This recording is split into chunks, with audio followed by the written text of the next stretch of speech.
In this webinar, we're going to be looking at curve machining within PowerMill.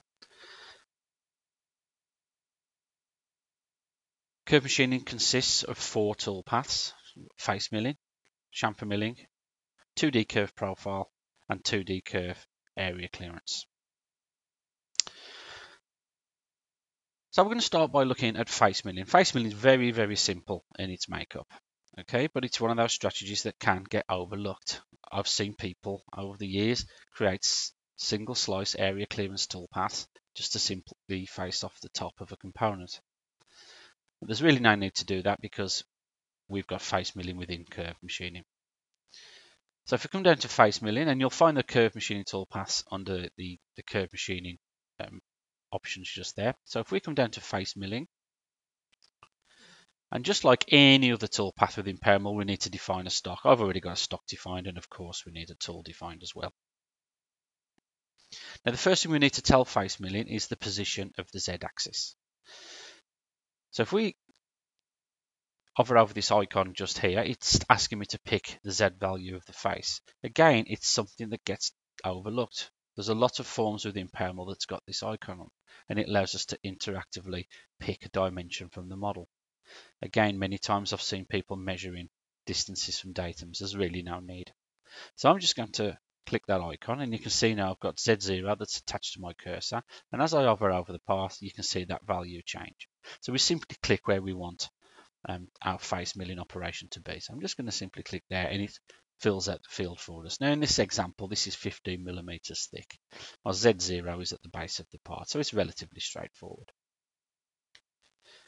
We can also enter an XY expansion. So rather than the tool starting on the edge of the part or a small distance away, we can actually put a distance away as well if we wish.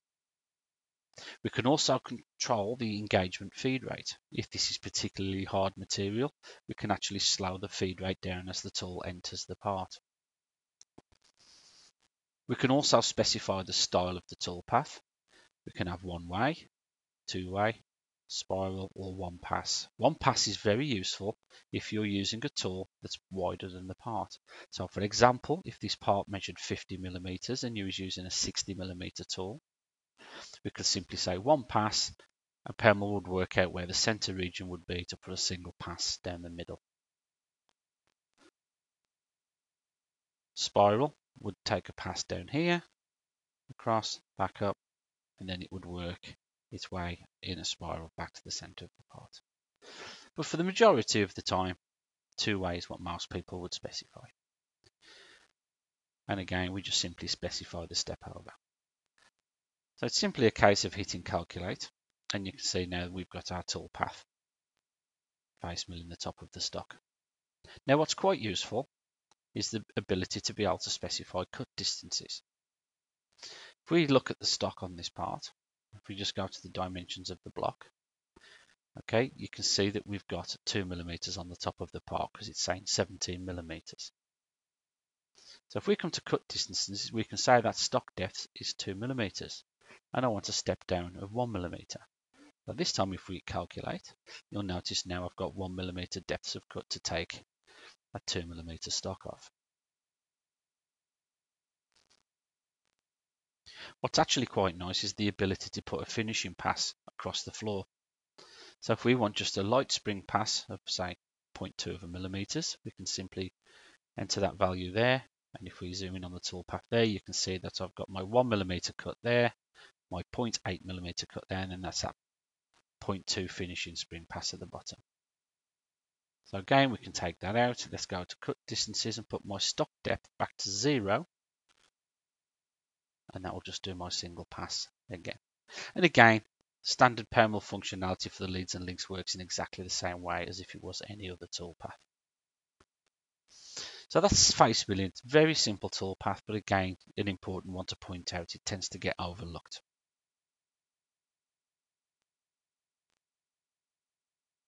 Oops. Okay, so now I want to look at curve profile, and this for me is probably the most useful of all 4 toolpath strategies within the curve machining options. So the first thing we need to define is a curve, or what we refer to in PowerMill as a pattern. And there's several ways we can do this. We can either come to the pattern toolbar and we can create a pattern from here, and it creates the pattern there. We can select the surface we wish to capture the edges, and then we can say insert the model. That will capture the edges of that model into a pattern. This time I'm going to right hand click on patterns and say create pattern. It's exactly the same as coming to the pattern toolbar, and I can say go into the curve editor. So this takes me to the curve editor. This allows me to create wireframe, curves, lines, circles, arcs, text. And it allows me to edit the curves. It allows me to transform the curves, and it allows me to position the curves. We might simply want to just simply track a composite curve. Now, for those of you that use PowerShape, will recognize this, and it's simply a case of tracking around the part where we want the curve to be. Now, in some circumstances, it won't be as simple as selecting the top face and inserting that model into a pattern. You would have to come in here and track the composite curve. Now, in this example, I may want to machine from this point to this point. So I could terminate the curve now, say OK, and say accept. That has now given me that curve. If I draw the model, you can see that curve. So that will allow me to now curve machine from that point to that point. However, it's probably good practice to capture the entire part as a curve. PowerMill has got the functionality to allow us to just machine between sections of a curve, and we can come to that in a moment. So for this example, I'm just going to create a pattern, select the model, and insert the model. That has now given me a curve around that edge and around this edge. Now I'm not going to bother machining anything inside this slot, so I could simply highlight that curve and delete it. But again, we've got control over that when we come into the curve machining form. So now I've got my curve defined, and it's curve number 5. So let's just give this a sensible name. Let's call this profile. Come to my toolpaths, and let's create a new toolpath. And again, it's under curve machining, and we wanted a 2D curve profile.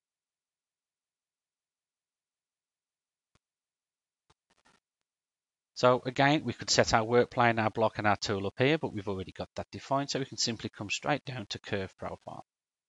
So it's now asking me to define the curve we wish to machine. So we can either select it from screen or go to the curve editor, or we can simply select it from the drop down. At this point, it's good practice to undraw the model. It makes things easier to see. And the important thing here is this little icon at the end. Okay, so this is the interactively modify the machinable sections.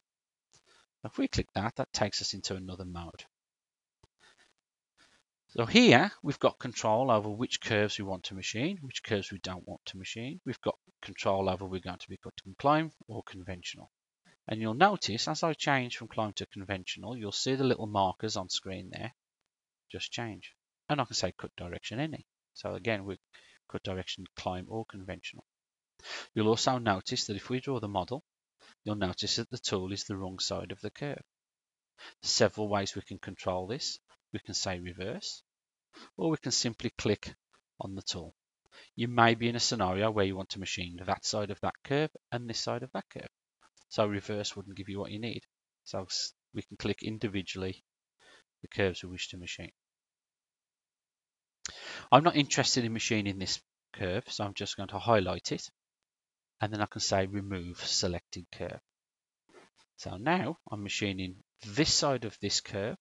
I'm not machining that curve, and I want to climb cut. So that's set up now, ready to calculate the toolpath. So I say accept. And exactly the same as face machining, it's now looking for a value to machine to. So again, let's draw the model. Let's tell it where we want to machine down to in Z. Now we can pick anywhere down here. You may have a step out on the model, like we have in this slot. But in this case, we just simply want to machine down to this face. And we know it to be Z0. So now all I need to do is say calculate. So that gives you my toolpath around the part. But to make things a little clearer, I'm just going to thicken the lines up a little bit on the toolpath. So exactly the same as in face milling, we've got control over the depth that we want to cut. But you'll notice we've got two options. We can cut from a stock depth and we've got a stock width. Let's concentrate on stock depth. I need to tell it how thick the material is that we wish to machine. Now we know this to be 15 millimeters, so I could enter 15. If we don't know what the thickness of the component is, hit the little blue hyperlink. That takes us into the measure mode. And a nice little tip here for you, if you click on the Z component, click on the top face, click on the bottom face, that will measure the thickness of the component. So it's entered 15 there for me. It's now asking for the step down. Step down is what step down is, so I'm just going to say 2 millimeters.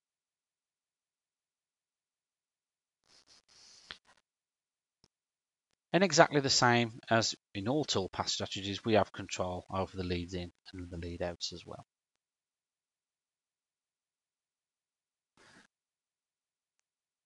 We can also control the stock width. So I'm going to tell PowerMill that we've got 5 millimeters of material on the width, and I want to do this in 2.5 millimeter cuts. So I'm going to do it in 2 cuts effectively.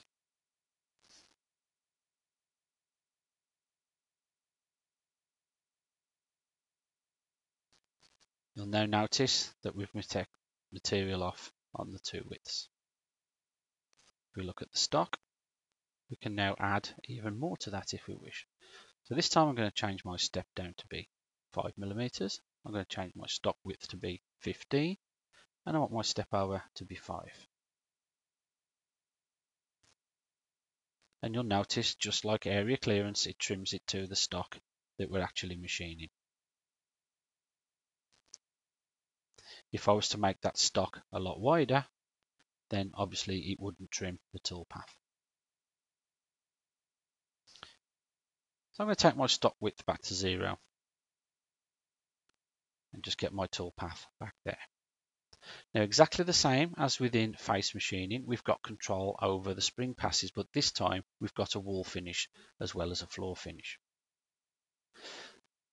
Let's tick wall finish and let's put a final step over of 0.25 of a millimeter, and I want it to be on the last pass only.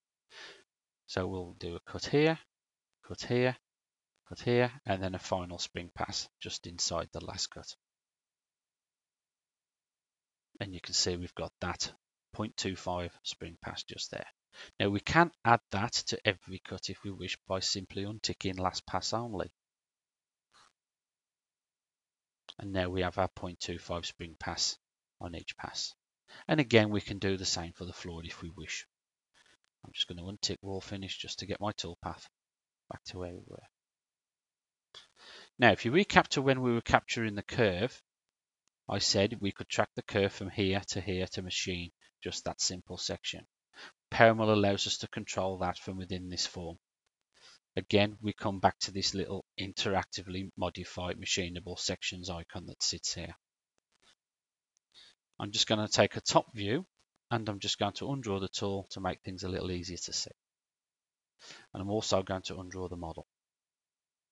Now, we've got this little icon here and we can pick up these markers and we can scroll around the part and we can say where the start point and the end point of our machining section is. So I can say, right, my start point and my end point. So I'm going to say my end point is there and my start point is there. So if I say accept and calculate, you'll notice now my toolpath is just in that region.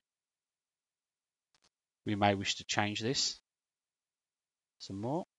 So I'm going to say, right, my end point is at the end of this radius and my start point is at the beginning of that radius.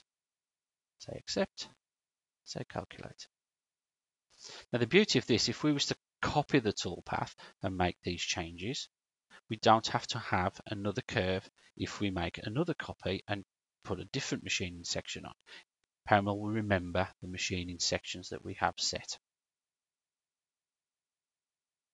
So if we come back to cut distances, turn on our stock, we may wish to clear off this amount of material on the end. So look at stock width. I'm just going to measure between 2 points, somewhere roughly there and somewhere roughly there, and it's around about 50 millimeters. I'm just going to leave it at what my mouse clicks were. And I want my step over to be 5, and I'm going to say there's nothing on the stock depth, so it's just a single pass on the floor. Okay, so let's just undraw the leads and the links, undraw the stock, and draw the model. Okay, so you can see in effect what we've got is a kind of small area clearance toolpath on the end of that component, simply by creating that curve and putting a stock width in. The high-speed functionality within PowerMill, race line smoothing for example, is still available to us. So if we was to calculate that with 18% smoothing on, you can see now that we've smoothed that toolpath out rather nicely. Turn it down a little bit. Okay. So that's curve profile. Very, very useful. And there's one or two other little options that we can introduce. So have a play and see what you think. That's really useful toolpath. Out of all the curve machining functionality, that is the one I use probably more than anything else. Okay, so a little scenario. We want to machine a modification that's come on this component. So rather than taking it into CAD and remodeling the component, we can simply use curves to machine out a section of this part. I'm going to create a copy of this profile toolpath because it's one that I want to edit. A little tip here, if you pick up the profile on the mouse, hover over pattern, hold the control key, let go of the mouse, it copies it for you. And that's the same for anything that's in the tree. So I want to edit this profile toolpath. If I double click the curve, that is a shortcut into the curve editor. We don't want to machine that curve. I'm just going to simply highlight it and hit delete. And I'm going to look down the top of the curve. So let's say, for example, we want to machine a pocket that's 3 millimeters away from this wall at a known dimension that someone has given me. So for example, I'm just going to sketch a line just there. I'm now going to select that curve and I'm going to offset it by using transformation, offset, distance, -3, enter. You'll notice that this curve that I sketched isn't sitting on the Z plane, but this one is at Z15. We can simply come over to projection, say flatten, and that flattens the curve for me onto Z0. It really doesn't matter where it's living in Z, we can soon control that with the Z position when we come to the machining. So I need to edit this curve now, or I can simply track a composite curve around this. So I'm going to create a composite curve, click somewhere on this curve, follow the arrows, and that's my curve complete. I just need to say record and say accept. I don't need this one, highlight, hit delete. I don't need this one, highlight, hit delete. That is the curve that I wish to machine. So I'll say accept, back into PowerMill. If I draw the model, you can see that that curve now is sitting below the part. So this time we're going to use curve area clear. And exactly the same as we did with profile, we need to specify the curve and specify the side of the curve we wish to machine. Come down to profile 1 because that's my curve. We now need to tell it if it's the inside or the outside we wish to clear. So we come to interactively limit the curve. I'm just going to click on the tool there and it swaps the side for me. Say accept.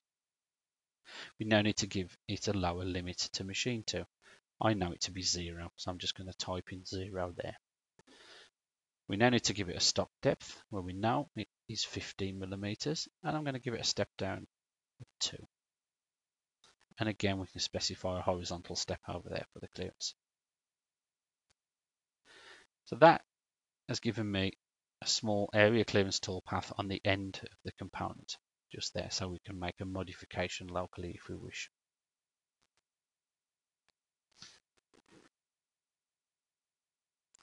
So finally then, I want to look at chamfer machining.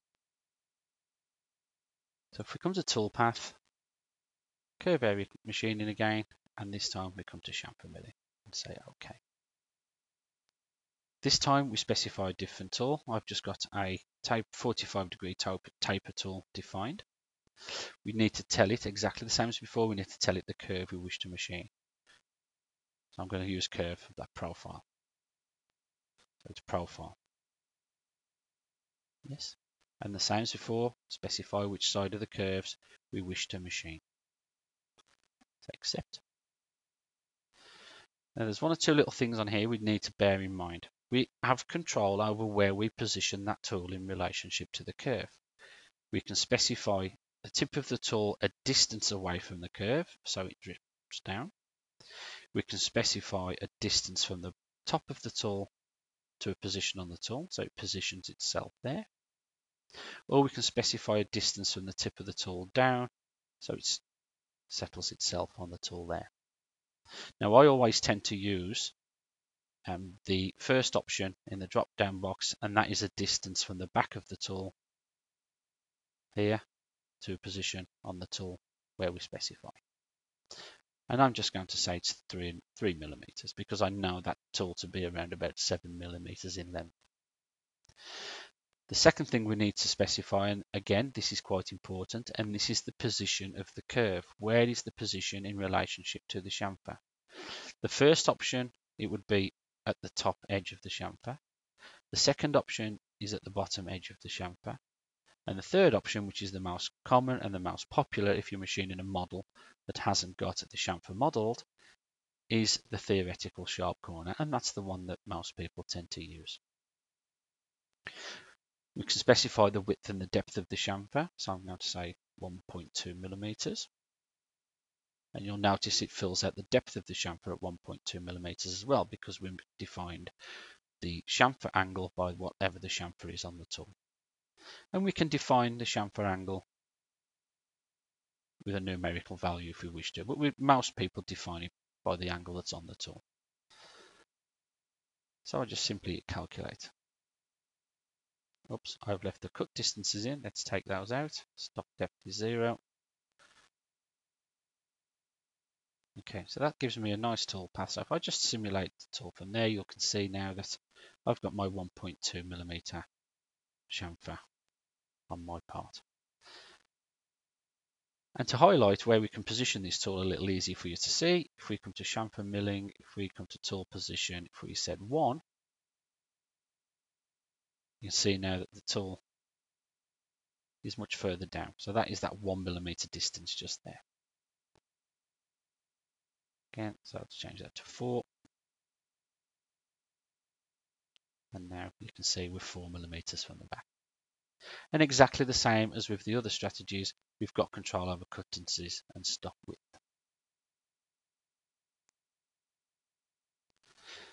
So hopefully you found that useful. There's a little bit more functionality than what we've had time to cover today. So please give it a go on your next component, and I'm sure you'll agree that for simple things like controlling where we're controlling the tool path around the part, it's incredibly useful. Thank you.